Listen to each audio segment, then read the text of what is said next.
Bonjour à toutes et à tous, je m'appelle Thomas Mikils, j'ai 25 ans, je suis journaliste indépendant et fin novembre de l'année passée, je suis parti durant 10 jours en Ukraine.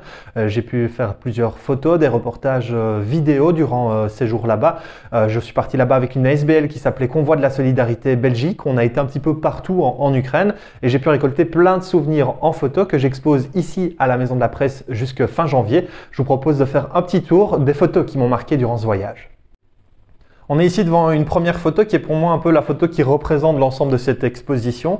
On avait été en fait dans un petit village qui s'appelle Davydiv-Brid, on est dans l'oblast de Kherson, donc c'est un village qui avait été occupé par les Russes, où il y avait eu des combats qui ont fait rage entre Russes et Ukrainiens, et il ne restait plus grand chose, quelques habitants, souvent des personnes âgées, et on a eu cette dame en fait qui est venue nous trouver, parce qu'on a dans la SBL, il y avait une personne qui est infirmière urgentiste au Mont-Légia, qui a donc des connaissances médicales assez poussé, en tout cas beaucoup plus poussé qu'un infirmier classique dans un pays en guerre comme l'Ukraine en ce moment.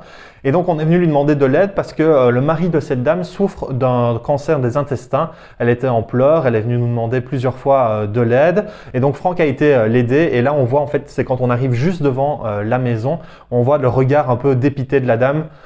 Qui est dans une maison qui a été épargnée par les bombardements, mais autour d'elle, il ne reste plus rien. Il n'y a plus d'hôpital, il n'y a plus de magasin, tout est détruit. Et donc, on a été lui rendre visite. On se trouve ici devant une photo qui a été prise à Ouman. On est en plein cœur de l'Ukraine. On voit souvent à la télévision, dans les journaux, dans les médias, les maisons détruites, les bombardements, les tirs entre les différents soldats de l'armée ukrainienne et côté russe.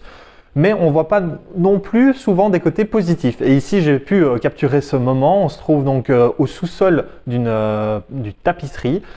C'est là que les dames confectionnent des filets de camouflage pour l'armée ukrainienne notamment. Mais c'était aussi ce jour-là l'anniversaire de Valentine, qui est une des dames qui justement travaille là en dessous de la tapisserie. Et on le voit, la table est remplie, il y a à boire, à manger. Et c'est comme si on se trouvait finalement à un repas de Noël alors que c'est un repas festif. J'avais pu rencontrer cette dame-là, Valentine, un peu discuter avec elle. On avait été invité chaleureusement à participer à son anniversaire et lui poser des questions sur ce que ça fait de fêter son anniversaire en plein conflit, comment est-ce qu'on fait pour finalement encore profiter. Et elle m'a répondu. On avait la chance d'avoir une traductrice qui faisait la traduction ukrainien-français qui habitait justement à Ouman. Et tout ça est compilé en fait lors de ces petits QR codes. J'ai réalisé des petits QR codes où on a les interviews, des vidéos. Donc ça vient en complément total de l'exposition. Et ça rajoute une interaction en plus des photos et ça vous pouvez le découvrir simplement en scannant avec votre smartphone. On se trouve ici à Bilohirka, c'est un petit village situé pas loin de Davydiv-Brid, deux villages qui ont été touchés par les combats. On est dans l'oblast de Kherson. Ici, c'est un village où il n'y a plus rien. Il reste littéralement 2 habitants. Tous les autres sont partis, ont quitté le village.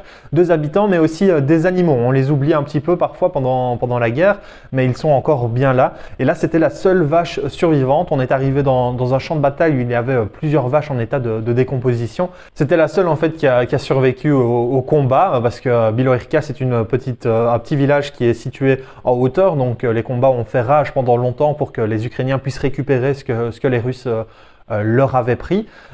Et cette vache en fait est arrivée, elle était dans une petite ferme, elle est sortie de nulle part au milieu des débris. Il y avait un petit peu de tout, on le voit ici à l'image, des morceaux de toiture, des morceaux de tout ce qu'on peut retrouver dans une maison, un peu éparpillé partout. Et elle n'avait plus d'œil, donc elle ne voyait plus. Elle ne pouvait que nous entendre parce que quand on est arrivé, elle nous a entendus, elle a tourné la tête vers nous. Et elle avait aussi mal à une patte, donc on voit là, elle boite. On l'a nourrie, donc les personnes de l'association lui ont donné à manger et on a dû partir malheureusement, on ne pouvait pas rester ni faire plus pour elle, donc on n'a pas plus d'infos sur ce qui en est advenu avec cette vache, mais on sait bien que voilà, c'était aussi important pour moi de montrer le côté animal de ce genre de guerre. On entend souvent parler des combats, etc. Mais il y a bien beaucoup des animaux, que ce soit des vaches, des chats, des chiens errants qu'on a aussi beaucoup vus, qui se promènent parfois en plein milieu des champs de bataille où il y a encore des fils de mines. Donc c'était quand même assez dangereux et assez tendu quand on s'est retrouvé dans ce village-là.